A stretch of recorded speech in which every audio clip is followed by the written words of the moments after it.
جارێکی تر سڵاتان لێ بێ هاتمۆلەتان بۆ تاواکردنی ئەم چاوپێکەوتنە لەگەڵ فەخری کەریم سەرۆکی دەستگای مەدا بۆ ڕاگەیاندن و ڕۆشنبیری و هونەر. کاک فەخری پێش ناوبڕەکە باسمان لە ڕەوشی مالیکی و پرۆسی سیاسی لە عێراق لەم دەخۆی ئێستادا کرد. بەڕای تۆ ئەم قەیرانە بەوازهێنانی مالیکی کۆتایی پێدێت؟ ستستمر الأزمات. أنا أعتقد أن الأزمة لن تنتهي إلا إذا وضعت. پێم وایە قەیرانەکە کۆتایی پێنایەت مەگەر چوارچێوە و بنەمادا بنرێت بۆ ئەوەی چێ دەسەڵاتدار بێت. من قسە لەسەر کەس ناکەم، بەڵکو قسە لەسەر گرروپ دەکەم. ئەگەر پێوەر و تێگەشتن بۆ هاوبەشێتی نیشتیمانی لە بڕیار و چەمکی تەوافق و دەستور و پابندبوون بە دەستور و جیاکردنەوەی دەسەڵاتەکان دانەنرێت، ئەگەر پێشوەختە لەسەر ئەمانە ڕێک نەکەون ئەم قەیرانانە دووبارە دەبنەوە. بەڵام بوونی مالیکی لە ئێستادا مەترسیەکی جددی لەسەر کۆی پرۆسەی سیاسی دروست کردووە، چونکە دەستی بەدەسەڵاتەوە گرتووە هەموو ئامرازەکانی دەوڵەت و داراییەکەی و داینەمۆی سیاسی و میدیایی و ئاساییش و سەربازەکەی بەکاردێنێ بۆ ئەوەی بەردەوام بێت لە سەر دەسەڵات بخوازەکەی بەسەر وڵاتدا. ڕەنگەوا بیر بکاتەوە کە ببێتە فەرمانڕەوایەکی تاگڕەو. رئيس الجمهورية لديه صلاحيات واسعة. سەرۆکۆمار دەسەڵاتی زۆری هەیە، لەبەر چی لەگەڵ سەرۆک وەزیران قسە ناکات بە مەبەستی تێگەیشتنی هاوبەش بۆ دەرچوون لەم قەیرانە؟ ئایا پێت وایە جیاوازی هەیە لە تێڕوانینی سەرۆکۆمار بۆ قەیرانی سیاسی وڵات لەگەڵ سەرکردە سیاسی کوردیەکاندا و لە سەروی هەمووشیانەوە مسعود بارزانی سەرۆکی هەرێم؟ القادة السياسية الكردية على رأسهم مسعود البارزاني رئيس الإقليم. شوفي أنا أستغل يعني هذه النافذة الإعلامية. ئەم دیدارە بە دەرفەت دەزانم بۆ ئەوەی هەموو گەلی کورد بە ئاگا بێنەوە بەبێ ڕەچاوکردنی جیاوازی سیاسی و پێکاتە حیزبەکان. دەمەوێت بڵێم با هەموو هاوڵاتیەکی کورد وریابن کە مالکی و تیمی مالکی دەستیان کردووە بە هەوڵدان بۆ ئەوەی هەمان کارەساتەکانی پێشوو بەسەر گەلی کورد بێنێ و دەست بخاتە نێو ماڵی کوردیەوە و گرە و دەکات لەسەر دابەشکردنی کورد و سەرکردایەتی کوردی. ئەماش زۆر مەترسیدارە و پێویستە لی بە ئاگابن و ڕابردوو وەبیری خۆیان بێنێ کە ئەنجامی ناکۆچی و نائاگایی بەرامبەر پلانی حکوومەتەکانی پێشوو چی بووە. ئێستا مالکی هەموو پاشخانی ڕابردوو بەکاردێنێ بۆ ئەوەی بەو ئامانجە بگات. ئەو گرە و لەسەر غير النبيل هو يراهن على يعني تفكيك العلاقة بين رئيس الجمهورية ورئيس الإقليم. أنا أقول لێکترازاندنی پەیوەندی نێوان سەرۆکۆمار و سەرۆکی هەرێم من بە بینەرانی کورد دەڵێم بەڵێ هەندێ جیاوازی و ڕای پێچەوانە هەن لەبارەی هەندێ پرس لە نێوان سەرۆکۆمار و سەرۆکی هەرێم. هەندێ جار ئەو ناکۆچانە زیاد یان کەم دەبنەوە، بەڵام بەو پێی من شاید حاڵم و لە هەردوو سەرکردەوە نزیکم هەر هەوڵێک بۆ لێکترازاندنی ئەو دوانە بۆتە بەشێک لە ڕابردوو. بەڵام سەرۆکۆمار و سەرۆکی هەرێم کاتێک جیاوازی بیر و بۆچوونیان هەیە لە پرسە استراتیژیەکاندا هاو هەڵوێستن. أو رئيس الإقليم فيما يتعلق بالمسار الاستراتيجي لا يمكن أن يكونوا إلا في موقع واحد.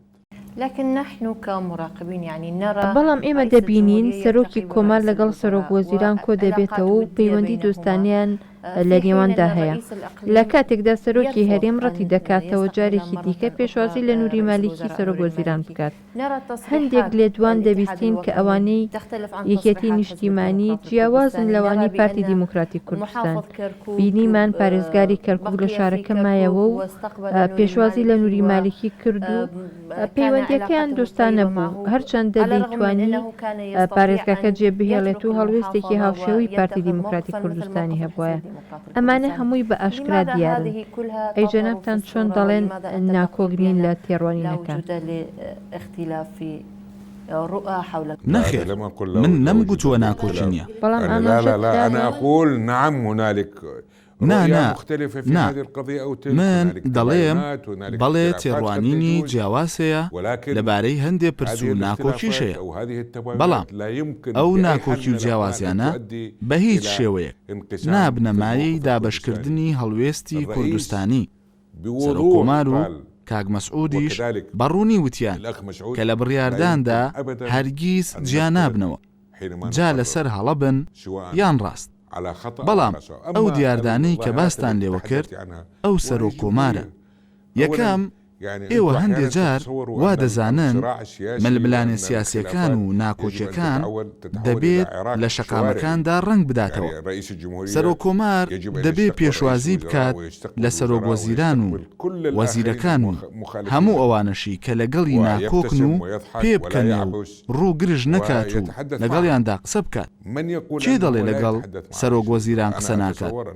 من پێم وایە قسە لەگەڵ سەرۆکوەزیران دەکات، بەڵام لە سنووری ئەو ئەرکەی کە هەیەی وەک سەرۆکۆمار پێم وایە بە ئاشکرا لەگەڵی دەدوێ و گفتوگۆ دەکات. بەڵام یەکەم دەبێ ناکۆچیەکان بە پێی میزاجی هەر یەک لە کەسەکان ڕەچاو بکەین. دووەم پێگەی سیاسی. سێهەم تەنانەت شوێنیش.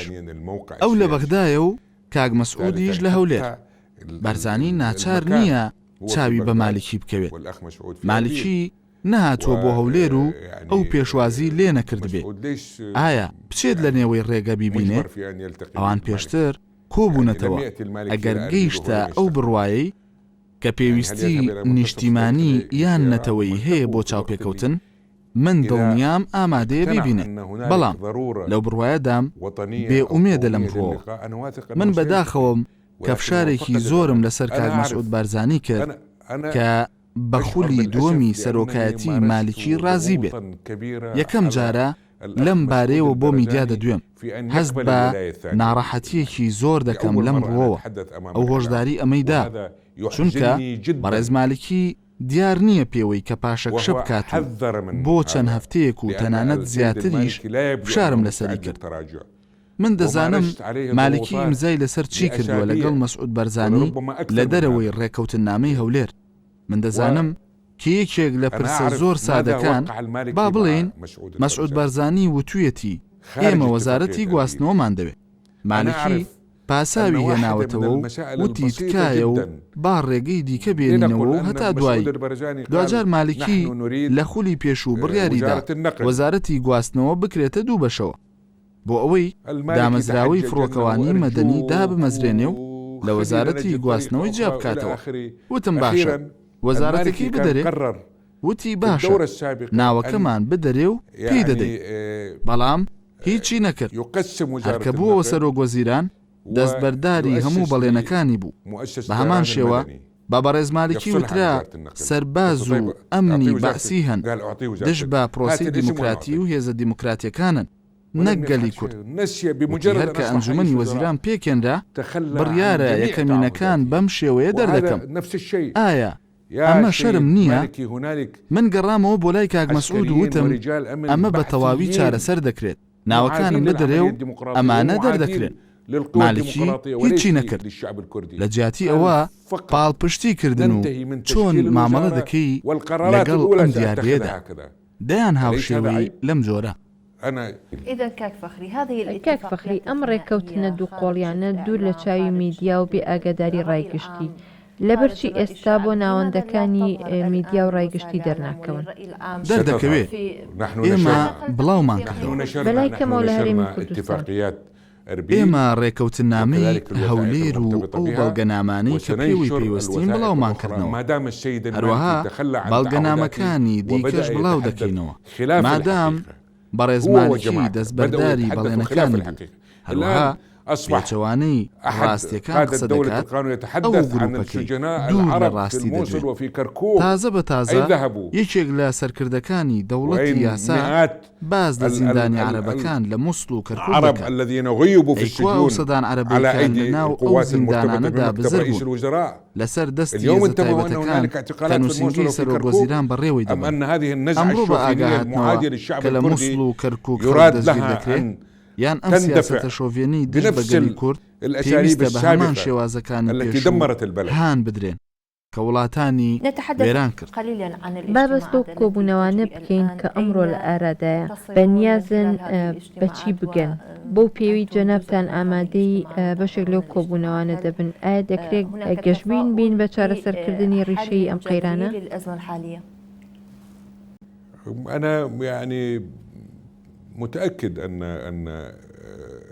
من لەوە دڵنیام کە کاری سیاسی زەحمەتی زۆرە و ئالۆزی بەخۆ دەبینێت هەروەها هەڵکشان و داکشان و پێشکەوتن و پاشەکشە ڕاستە هێڵێک نییە چونکە هێشتا دەوڵەتێکی دیموکراتی پێک نەهاتووە بە پێچەوانەوە دەوڵەتێکی شێواوە ئەم قەیرانەش ڕازگۆترین دەربڕینە بۆ ئەم شێواویەی بوونی وڵات کە بریمەر بنەماکانی دانا و ئەوانیش هاتن بۆ ئەوەی کە تەواوی بکەن بەڵام لە دەرەنجامدا ئێستا بازنەی بەرهەڵستی بەرامبەر ڕەوت و هەڵس و کەوتی مالکی لە زیادبووندایە سەرجەمێزەکان بڕوایان زیاتر دەبێت بەوەی مالکی ئەو پیاوەی دەوڵەت نییە بتوانێت سیستمێکی دیموکراتی بنیاد بنێ هەروەها بڕواکان زیاتر دەبن بەوەی بەڕێزمالکی و دار و دەستەکەی هەرگیز لەو کەسانە نین ڕوبەڕووی ئەو گەندەڵیە ببنەوە کە هێندە بەربڵاوە و بۆتە بەشێکی جیانەکراوە لە دەوڵەت بە پشتیوانی ئەوانە سەبارەت بە ئاکامی دیدارەکان پێم وایە هەر دەبێ هەموو هێزەکان لەسەر کارنامەیەک ڕێبکەون و هەوڵ بدەن ئەم قەیرانە تێپەڕێنن چونکە ئەم قەیرانە عێراقیەکان ماندوو دەکات و پرۆسەی سیاسی پەک دەخات و وڵات ڕوبەڕووی مەترسی زۆر گەورە دەکاتەوە وی بەرپرسیارەتی هەموو لایەکە ئاگای لەمە بێت نازانم لەبەر چی دەبێت وڵات لەسەر یەک کەس پەکی بکەوێت لەوەی ئایا لە وەزارەتەکەی بمێنێتەوە یان نا ئەگەر هۆشیاری هەبێ دەکرێت وەزارەت جێبهێڵێ و دوای 6 مانگ ببێتە سەرۆکوەزیران و لە خولی دووەمیش بەردەوام بێ و بەشدار بێت لە هەڵبژاردنەکان بەداخەوە ئەوانە دیموکراتیەکی دیکتاتۆری دەچەسپێنن ويعود في الدورة الأخرى ويخوض الانتخابات يعني هم يؤسسون لاستبداد ديمقراطي بين قوسين للأسف الشديد. ما الذي يجمع ئەو سەرکردانەی لە هەولێر و نەجەف کۆبوونەوە چی کوێیان دەکاتەوە؟ ئایا خاڵی هاوبەشیان هەیە یان تەنها دژایەتیکردنی مالیکی کۆیانی کردوتەوە؟ نا وای نابینم یەکەم هیچ دوژمنایەتێکی شخصی نییە من شەڕم لەگەڵ مالیکی نەکردووە بە پێچەوانەوە هاوڕێ بووین داوای هیچم لێ نەکردووە داوام نەکردووە شتێکم بۆ بخاتە ڕوو هەروەها پێم وان نییە بەرزانی دوژمنی شخصی مالیکی بێت تەنانەت ئەوانی دیکەش ڕەنگە هەندێ هەستیاری لە نێوان ئەموو ئەودا هەبێت بەڵام بەگشتی ئەمە بنەمای ناکۆکیەکە نییە دووەم دەمەوێت دووپاتی بکەمەوە کە هەرێمی کوردستان و تەنانەت سەرکردایەتی کورد ڕێگە بە خۆم دەدەم قسە لەبارەی ئەوە بکەم کە سەرکردەکانی کورد یان لە کوردستان دەبینن ناکرێت دیموکراتی لە عێراق و بینای دیموکراتی لەم وڵاتە جیا بکرێتەوە لە مافی گەلی کورد لە هەرێمی کوردستان یعنی خاڵی هاوبەش لە نێوان ئەم سەرکردانەدا هەیە؟ يعني أنا كما قلت وەک وتم خاڵی هاوبەش بریتیە لە چەسپاندنی بنەماکانی بنیاتێکی دیموکراتی لە عێراق ئەمە گەرەنتی دڵنیاییە بۆ یەکپارچەی عێراق و یەکپارچەی کۆمەڵگای عێراقی و بۆ پێشخستنی وڵات بۆ بەزاندنی هەموو دیاردەنە ئاساییەکان لە سیستمی سیاسی ئێستادا جا بەشبەشکاری بێ یان تایفی یاخود عشایری و هەموو ئەو دەستەواژانەی کە کۆنتڕۆڵی ڕەوشی سیاسی عێراقیان کردووە. هەروەها ئەم هێزانە کۆکن لەسەر ئەوەی بەڕێز مالیکی نەیتوانی بیسەلمێنێ کە پیاوی دەوڵەتە و ناتوانێت یەکێتی عێراق و یەکێتی کۆمەڵگەی عێراقی بپارێزێت. هەروەها نەیتوانی پێشکەوتنی پەیوەندی هاوبەشی نێوان هەموو پێکاتەکان بپارێزێت تا دەگاتە دەوڵەتی هاونیشتیمانی بوون. لە پێچەوانەوە لە سەردەمی ئەودا گەندەڵی تەشەنەی سند. ئێمە ناچینە ناوردەکارەکانەوە. دیاردەی زۆر ترسناکەیە لەبارەی مالیکیەوە. گەندەڵی وەک ئاماژەم بۆ کرد بۆتە بەشێکی دانەبڕاو لە حکوومەتی عێراقی. هەروەها ئەوە ڕاست نییە کە سەرکردایەتی کورد دەچێت بۆ دانوستان بۆ ئەوەی 140 جێبەجێ بکرێ و کەرکووک بەدەستبێنن. ڕاستە، بەڵام ئەمە بەشێکە لە داواکاریەکان. گەر دیموکراتی لە بەغدا نەچەسپێ گەلی کورد ناتوانێت داخوازیەکانی وەدی بێنێ. وتت مالیکی پیاوی دەوڵەت نییە. ئایا کەسی دیکە هەیە لە جێگای مالیکی بەمانەی ئەوەی یەکێکی دیکە پیاوی دەوڵەت بێ لە عێراقدا؟ ئەزانی چۆنە؟ ئەمە قسەیەکی جیهانی سێمە. ئەم قسەیە بنەمای دیکتاتۆریەتە. هەمووتەیە ئەو تۆ پیسەیە کە بەگەشەکردنی دەبێتە مای دروستکردنی دیکتاتۆریەت و ڕژێمی سەرکوتکەر. لە ویلایەتە یەکگرتووەکانی ئەمریکادا هەر 4 ساڵ ئاڵوگۆڕی دەسەڵات دەکرێ و کەسێک هەڵدەبژێرن. ڕەنگە لەوەی پێشتر باشتر بێت، یان دەبێ داینەمویەکی دەوڵەتی هەبێت دەسەکان گیر بێت. بۆ ئەوەی لەم خورافاتە ڕزگار بین، باشە مالیکی کێ بوو؟ لەگەڵ ئەو پەڕی ڕێزم بۆی من پێم وایە خواستی مالیکی تەنیا وەزارەتی ناوخۆ بووە، بەڵام بووە سەرۆکوەزیر. کەواتە دەکرێت جارێکی دیکە هەمان پۆست وەربگرێتەوە، بەڵام دەبێ بوەستێ. ناکرێ هەموو سیستمی دەوڵەت و هەموو سیستمی کۆمەڵگەی عێراقی لەسەر یەک کەس بوەستێ. ئێستا ئەو بەو زمانە دەدوێت ئەگەر من بەجێی بێڵم وڵات وێران دەبێت. ئەگەر دەوڵەتی دیموکراتی لە ئارادا بێ ئەوە لەسەر ئەم قسەیە دادگایی دەکرێت. مانای چییە ئەگەر تۆ بەجێت هێشت وڵات وێران دەبێت؟ سەدام حوسێن وای دەبێت کە دەیگوت من عێراقیم، من چەپ و ڕاستە، من نەتەوەم. ئەمیش ئەو قسانە دووبارە دەکات. كاك فخري يقولون بأن العراقية قد خذلت بعد انتهاء الانتخابات. كاك فخري دلن لستي العراقية لما فكاني بيبشكرة دوای ئەوەی دەوڵەتی یاسا حکومەتی پێکهێنا. ئایا دەکرێت متمانە لە مالیکی وەربگیرێتەوە و لایەنێکی دیکە ڕاستپێردرێ بۆ پێکهێنانی حکومەت، یان حکومەت هەر بەدەستی دەوڵەتی یاساوە دەبێت؟ الحكومة لكتلة أخرى أم ستبقى الحكومة بيد دولة؟ شوفي، أنا لازلت الموقف السابق أن الدستور يقول يعني رئاسة الحكومة هێشتا لەسەر هەڵوێستی پێشوومم کەوا دەستور دەڵێ سەرۆکایەتی حکوومەت بۆ ئەو قەوارە پەرلەمانیەیە کە زۆرترین ژمارەی کورسی هەیە. نەیوتووە قەوارەی هەڵبژاردن. ئەمە بە دڵنیاییەوە سەبارەت بەم قەیرانە هاوپەیمانی نیشتیمانی زۆرترین کورسی پەرلەمانی هەیە. بەمەش پێویستە سوور بین لەسەر ئەوەی ئەم بژارەیە و ئەم جێگۆڕکەیە لەلایەن هاوپەیمانی نیشتیمانیەوە دەبێت، نەک لە دەرەوەی ئەوە.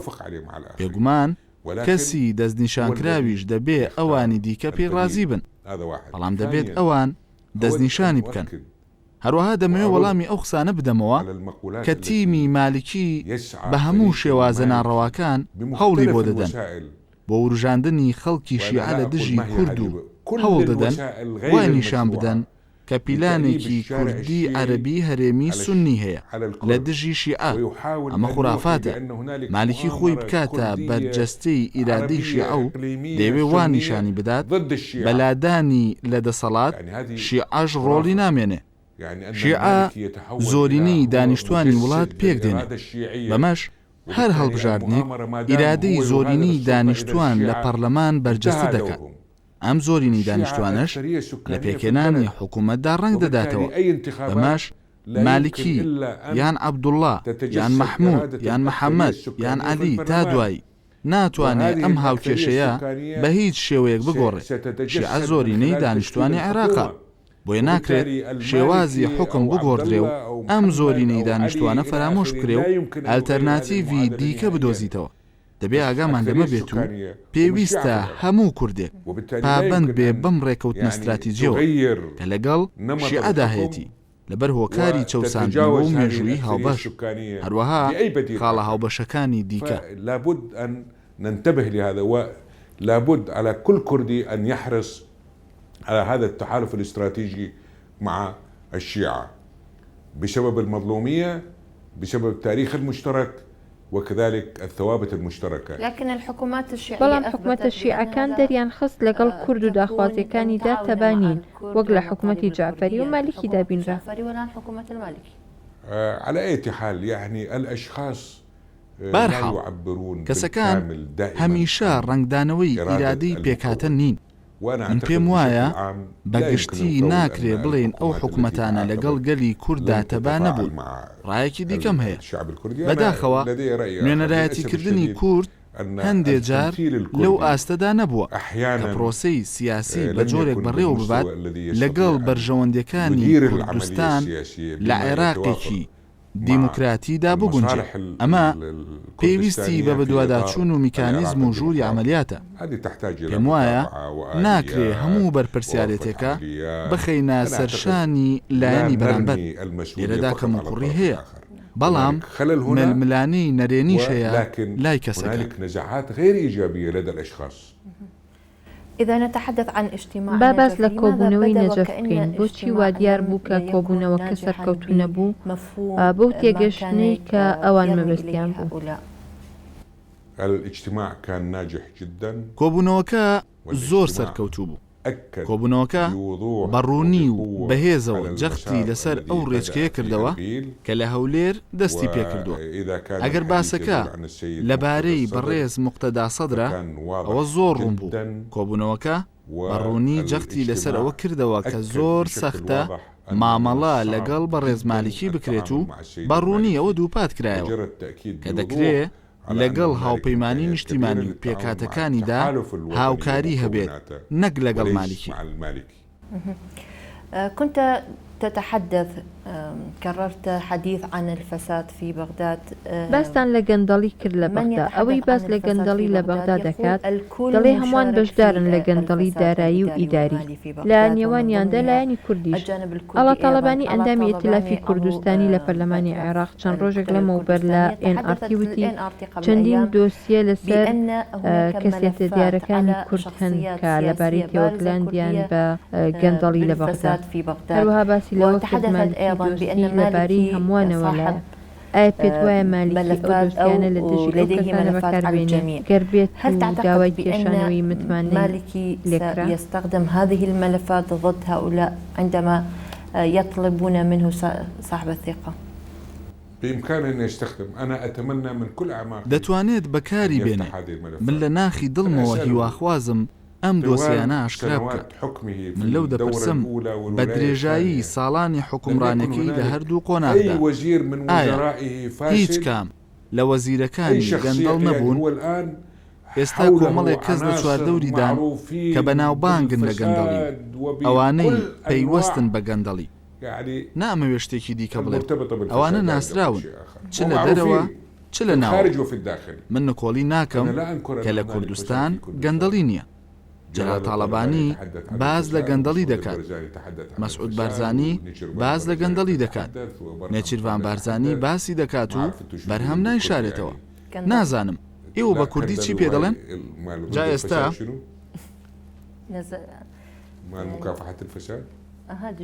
نا گەندەڵی و ئەوەی لە دژی گەندەڵیە چییە؟ بەرحاڵ چۆن گەندەڵی نییە؟ بەڵێ هەیە دۆسیە هەن بەڵام با مالیکی ئاگادار بێت کە دۆسیە لەبارەی خۆی و دارودەستەکەیەوە هەیە لە هیچ جۆرێک لە بەرژەوەندی ئەودا نییە. یەکەم باسکردنی دۆسیە شتێکی شەرمە. ئەو وەک سەرۆگوەزیران ئەگەر دۆسی لەبارەی تیرۆر یان گەندەڵی هەیە ئەگەر ئەمە تەنانەت ببێتە مای کۆتایی هاتنی ژیانە سیاسەکەی دەبێت بیداتە دادگا. ئەو ئەمەی نەکردووە تەنیا ئاماژە بەو دۆسیانە دەدات فقط بۆ ئەوەی لە يلوح دەسەڵاتدا بهذه بمێنێتەوە الملفات بۆ لكي ئەوەی يبقى في السلطة ئەوانی تر ناچار بکات يخضع کەچی بن و الآخرين دەمیاندا بخات ئایا ويكون ئەمە لە أفواه. سەرۆک وەزیران هل يليق دەوەشێتەوە هذا برئيس وزراء؟ ئەمە لە پیاوی هل يليق دەوڵەت هذا برجل دەوەشێتەوە دولة؟ ئەمە هل يليق هذا لە بوطني؟ نیشتیمان پەروەەر أنا دەوەشێتەوە أقول له هل من يليق بۆ هذا؟ دەڵێم ئایا أنت ئەمە شیاوە لديك ملف فساد تۆ على دۆسی گەندەڵید لەسەر وەزیر وزير یان أو على کەسێکیەک شخصية أو یاخود على مسؤول بەرپرسێکی و هەڵت وتضعها گرتو في هەرکە درجك وكل ما يأتي پیشان واحد دەدەیت يطلع عليه يقول هەروەک لەگەڵ كما يفعل مع باسەکاندا الباحثين وا مامەڵە بالمناسبة دەکات الآن بۆ ئاگاداریتان ئەو هەموو يعني ناوەندە أغرق گرنگانەی كل دەوڵەتی مراكز پڕ کردووە الدولة لە باسی الخطيرة بە باسەکان بالباحثين نەک کەسانی تر ئێستا وای لێ هاتووە بالباحثين کە وليس پیاوانی الآن ئەمن و وصل إلى مخابراتی درجة پێشوو کە ئازاری تێکۆشەرانیان لە حتى زیندانەکاندا رجالات دەدا الأمن والمخابرات وردە وردە السابقين دەهێنرێنەوە ناو الذين كانوا دەستگاکانی يعذبون ئاسایش و المواطنين في هەواڵگری السجون لە سەرویانەوە بدأ باسیەکان ينخرطون في ئەوانەی تا 2 سات أجهزة باسی الأمن بوون والمخابرات کە ڕیشە وعلى کێشکردن رأسهم دەیانگرێتەوە بعثيون بەداخەوە بعثيون إلى اللحظة الأخيرة وهم مشمولين بالاجتثاث وللأسف الشديد على ماذا ينوي مەبەستی چیە لەو کارە؟ بتصرفه هذا؟ أنا أعتقد هو يعني من پێم وایە تاکە ترسی يعني ئەو الهاجس الوحيد مانەوەیەتی لەسەر الآن کورسی أن يبقى على دەسەڵات كرسي السلطة وهل وهذا دەمێنێ؟ الهاجس هو ئەم ترسەش مقتل بکوژی كل هەموو سەرۆکەکانی زعماء وڵاتانی العالم جیهانی الثالث. سێمە وهل سيبقى على ئایا لەسەر كرسيه کورسی أم دەمێنێتەوە یان سيرحل بەم زوانە دەڕوات؟ والله يعني أن يبقى مەسلەی أو لا يبقى مانەوە و هذه نەمانەوە إرادة بەدەستی من بيده کەسانی طبعاً. خاوەن بڕیارە ولكن أنا بەڵام أشك من گومانم هەیە أنه ماوەیەکی زۆر نامێنێتەوە شكرا جزيلا لك فخري زۆر سپاس كريم بۆ رئيس فەخری کەریم مؤسسة سەرۆکی المدى دەستگای مەدا للنشر بۆ ڕاگەیاندن و بالإعلام ڕۆشنبیری و والثقافة هونەر. والفن. شكرا لك جزيلا. ولهذه سپاس بۆ المحطة. تۆ و ئەم کەناڵە و بینەرانیش ئازیزان تا بەرنامەیەکی تر و چاوپێکەوتنێکی تر هەر شاد بن.